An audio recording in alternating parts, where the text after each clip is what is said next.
Welcome to Homemade. Hello welcome to Homemade. ഞാൻ രമ്യ സുർജിത്ത്.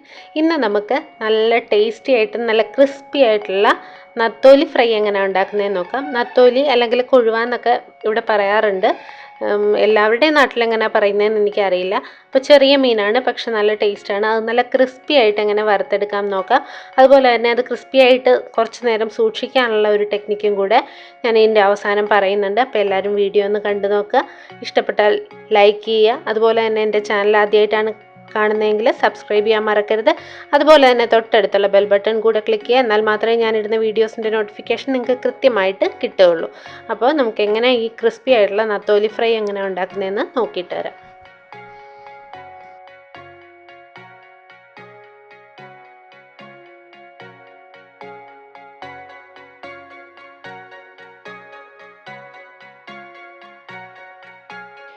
ഇതിന് വേണ്ടിയിട്ട് ഞാനൊരു 200 ഗ്രാം നത്തോലി എടുത്തിട്ടുണ്ട്. എൻ്റെ ഈ കയ്യിൽ 2 പിടി ഉണ്ടാവും ഏകദേശം. അത് തലയും അതിൻ്റെ വാലും ഒക്കെ കളഞ്ഞ് നന്നായിട്ട് ക്ലീൻ ചെയ്തെടുത്താണ്. ചില സ്ഥലങ്ങളിൽ ഹോട്ടലിലൊക്കെ പലയിടത്തും അതിൻ്റെ തലയും വാലും ഒന്നും കളയാറില്ല. അങ്ങനെയും ചെയ്തെടുക്കാം. എനിക്ക് പക്ഷേ അത് ഇഷ്ടമില്ലാത്തതുകൊണ്ടാണ് ഞാൻ തലയും വാലും ഒക്കെ കളഞ്ഞിട്ടുണ്ട്. അതുപോലെ ചെറിയ നത്തോലിയാണ് ഇതിന് ഏറ്റവും ബെസ്റ്റ്. ഇവിടെ സൂചിക്കൊഴുവ എന്നൊക്കെയാണ് ഇതിന് പറയുന്നത്. അത്ര തീരെ ചെറിയ ആയിട്ടുള്ള നത്തോലിയാണ്. അപ്പോൾ അതിനകത്തേക്ക് നമുക്ക് ആവശ്യത്തിന് ഉപ്പ് ചേർത്ത് കൊടുക്കാം. പിന്നെ ഇതിനകത്തേക്ക് ചേർക്കേണ്ടത് ഒരു 1/2 ടീസ്പൂൺ മഞ്ഞൾപ്പൊടിയാണ്. മഞ്ഞൾപ്പൊടി ചേർത്ത് കഴിഞ്ഞാൽ പിന്നെ നമുക്കൊരു 1/2 ടീസ്പൂൺ കുരുമുളക് പൊടി കൂടെ ചേർത്ത് കൊടുക്കാം. കുരുമുളക് കുറച്ച് മതി. പിന്നെ ഒരു 2 ടീസ്പൂണോളം മുളക് പൊടി ഞാൻ ചേർത്ത് കൊടുക്കുന്നുണ്ട്. അത് നിങ്ങളുടെ എരിവിനനുസരിച്ച് ചേർക്കാവുന്നതാണ്. നിങ്ങൾക്ക് വേണമെങ്കിൽ 1-2 പച്ചമുളകും കൂടെ ഇതിൻ്റെ കൂടെ ചേർക്കാവുന്നതാണ്. ചെറുതായിട്ട് അരിഞ്ഞിട്ടാലും മതി. അപ്പോൾ മുളക് പൊടി ചേർത്തിട്ടുണ്ട്. ഇനി നമുക്ക് ഇതിനകത്തേക്ക് ചേർക്കേണ്ടത് കടലമാവ്. ഒരു 2 ടീസ്പൂൺ തൊട്ട് 3 ടീസ്പൂൺ വരെ ചേർക്കാം കടലമാവ്. കടലമാവ് ചേർക്കുമ്പോൾ ഇതിനൊരു പ്രത്യേക ടേസ്റ്റ് വരും, നല്ല ക്രിസ്പി ആയിട്ടിരിക്കും. അപ്പോൾ അതിന് വേണ്ടിയിട്ടാണ് നമ്മൾ കടലമാവ് ചേർക്കുന്നത്. അതിൻ്റെ ആ ഒരു ടെക്സ്ചർ തന്നെ മാറും കടലമാവ് ചേർക്കുമ്പോഴേക്കും. അപ്പോൾ അതാണ് ഇതിനകത്തെ മെയിൻ ഇൻഗ്രീഡിയൻറ്റ്. പിന്നെ നമുക്ക് കടലമാവിൻ്റെ കൂടെ ഒരു 1/2 ടീസ്പൂൺ അരിപ്പൊടി കൂടെ ചേർത്ത് കൊടുക്കാം. അപ്പോൾ കൂടുതൽ ക്രിസ്പി ആയിട്ടിരിക്കാനായിട്ടാണ് നമ്മൾ അരിപ്പൊടി കൂടെ ഇതിനോടൊപ്പം ചേർക്കുന്നത്. ഒരു 1/2 ടീസ്പൂൺ അരിപ്പൊടി മതിയാവും. അതും കൂടെ ചേർത്ത് കൊടുക്കുക. പിന്നെ നമുക്ക് ഇതിനകത്തേക്ക് ചേർക്കേണ്ടത് വെളുത്തുള്ളിയാണ്. വെളുത്തുള്ളിയുടെ തൊലി ഞാൻ അധികം കളഞ്ഞിട്ടില്ല. അതിൻ്റെ 2 അറ്റവും മാത്രം മുറിച്ചിട്ട് കല്ലിൽ വെച്ച് ചെറുതായിട്ടൊന്ന് ചതച്ചെടുത്തതാണ്. അത് ഒത്തിരി അങ്ങ് ചതഞ്ഞു പോകരുത്. ജസ്റ്റ് ചെറുതായിട്ടൊന്ന് ചതച്ചെടുത്താൽ മാത്രം മതി. മിക്സിയിലൊന്നും അടിക്കരുത്. ചെറുതായിട്ട് കല്ലിൽ വെച്ച് ഒന്ന് ചതച്ചെടുത്താൽ തൊലിയോടുകൂടി തന്നെ ചതയ്ക്കുന്നതാണ് ടേസ്റ്റ്. പിന്നെ അതൊരു 2 ടേബിൾ സ്പൂൺ ഉണ്ട്. പിന്നെ ഇഞ്ചി ഒരു ടേബിൾ സ്പൂണോളം ഇഞ്ചി തീരെ ചെറുതായിട്ട് അരിഞ്ഞിട്ട് ഒന്നുകൂടി ചതച്ചെടുക്കുക. പിന്നെ നിറച്ച് കറിവേപ്പിലയും കൂടെ വേണം. അപ്പോൾ ഈ വെളുത്തുള്ളി ഇതിനകത്ത് കിടക്കുമ്പോൾ അതിനൊരു പ്രത്യേക ടേസ്റ്റ് വരും. ആ വെളുത്തുള്ളിയും കൂടെ നമുക്ക് ഇടയ്ക്ക് കടിക്കാൻ കിട്ടണം. അതുകൊണ്ടാണ് വലുതായിട്ട് തന്നെ ചതച്ചെടുക്കാൻ പറഞ്ഞത്. പിന്നെ ഇത് നന്നായിട്ടൊന്ന് മിക്സ് ചെയ്ത് കൊടുക്കുക. പിന്നെ അത് നന്നായിട്ട് എല്ലാത്തിലും പിടിക്കാനായിട്ട് ഒരല്പം വെള്ളം ചേർത്ത് നമുക്കിത് നന്നായിട്ട് മിക്സ് ചെയ്ത് ഒരു 1/2 മണിക്കൂർ റെസ്റ്റ് ചെയ്യാനായിട്ട് വയ്ക്കാം. അപ്പോഴേക്കും അത് നന്നായിട്ട് പിടിച്ച് കിട്ടും. പുറത്ത് തന്നെ വെച്ചാൽ മതി, ഫ്രിഡ്ജിലൊന്നും വെക്കേണ്ട കാര്യമില്ല.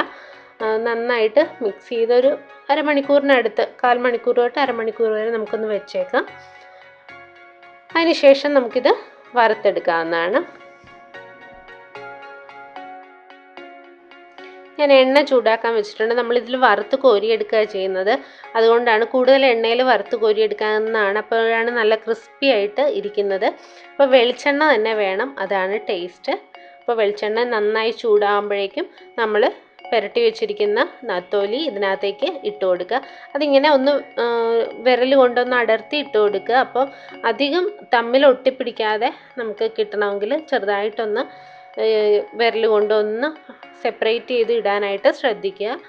അപ്പോൾ ഒരു മീഡിയം ഫ്ലെയിമിൽ വെച്ചിട്ട് വേണം ഇടാൻ. അത് പെട്ടെന്ന് മൂത്ത് പോകും അല്ലെങ്കിൽ.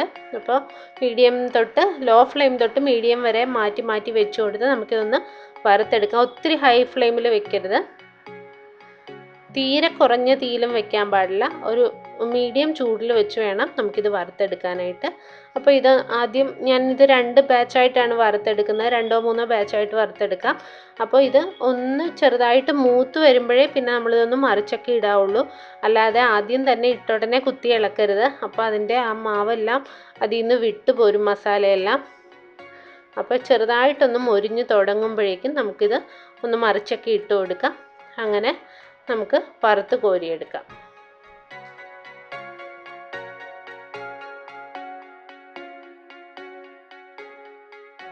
ഇപ്പോൾ ഒരു ട്രിപ്പ് നമ്മൾ ഇട്ടത് നന്നായിട്ട് മൂത്ത് വന്നിട്ടുണ്ട്. നല്ല മൊരിഞ്ഞ് വരുന്നവരെ നന്നായിട്ട് വറുത്തെടുക്കണം. അതിനുശേഷം നമുക്കിതൊരു ടിഷ്യൂ പേപ്പറിലേക്ക് നമുക്ക് കോരി മാറ്റാം. അതിനുശേഷം ബാക്കിയുള്ളതും കൂടെ നമുക്കിതുപോലെ ഒന്ന് ഫ്രൈ ചെയ്തെടുക്കാം.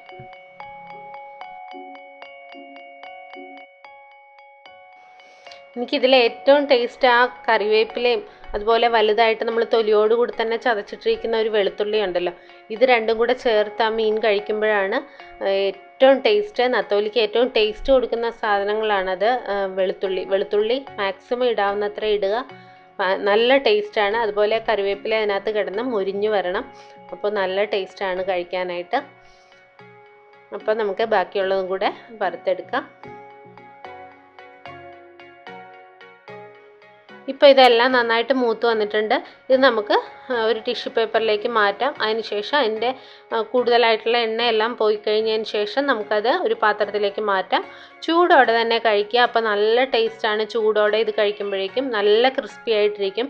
അഥവാ നിങ്ങൾ ചൂടോടെ അല്ല ഉപയോഗിക്കുന്നതെങ്കിൽ കുറേ നേരം കഴിഞ്ഞിട്ടാണ് നിങ്ങൾക്കത് സെർവ് ചെയ്യേണ്ടി വരുന്നതെന്നുണ്ടെങ്കിൽ നിങ്ങളൊരു കാര്യം ചെയ്യുക. ഇതുപോലെ ഒരു എയർ ടൈറ്റ് ആയിട്ടുള്ള ഒരു സ്റ്റീൽ പാത്രത്തിലോ ഏതെങ്കിലും ഒരു എയർ ടൈറ്റ് കണ്ടെയ്നറിലാക്കിയതിന് ശേഷം ആ ക്രിസ്പി ആയിരിക്കുന്ന ടൈമിൽ തന്നെ ഇതുപോലെ ഒരു കണ്ടെയ്നറിലേക്ക് ആക്കുക. അതിനുശേഷം നന്നായിട്ട് അടച്ച് നമുക്കിത് ഫ്രിഡ്ജിൽ വെച്ച് കഴിഞ്ഞാൽ നമ്മൾ സെർവ് ചെയ്യാൻ നേരത്തെ എപ്പോൾ വേണേലും എടുത്ത് ഉപയോഗിക്കാം. അപ്പോഴും അത് നല്ല ക്രിസ്പിയായി തന്നെ ഇരിക്കും. അത് ഒരു നല്ലൊരു ടിപ്പാണ്. നിങ്ങളതൊന്ന് ട്രൈ ചെയ്ത് നോക്കുക. അപ്പോൾ എല്ലാവർക്കും ഇഷ്ടപ്പെടും ഈ ഒരു നത്തോലി ഫ്രൈ. എല്ലാവരും ട്രൈ ചെയ്ത് നോക്കുക. ഇഷ്ടപ്പെട്ടാൽ ലൈക്ക് ചെയ്യാനും സബ്സ്ക്രൈബ് ചെയ്യാനും കമൻറ്റ് ചെയ്യാനും ഷെയർ ചെയ്യാനും ഒന്നും മറക്കരുത്. പുതിയ വീഡിയോസായി നമുക്ക് വീണ്ടും കാണാം. Thank you.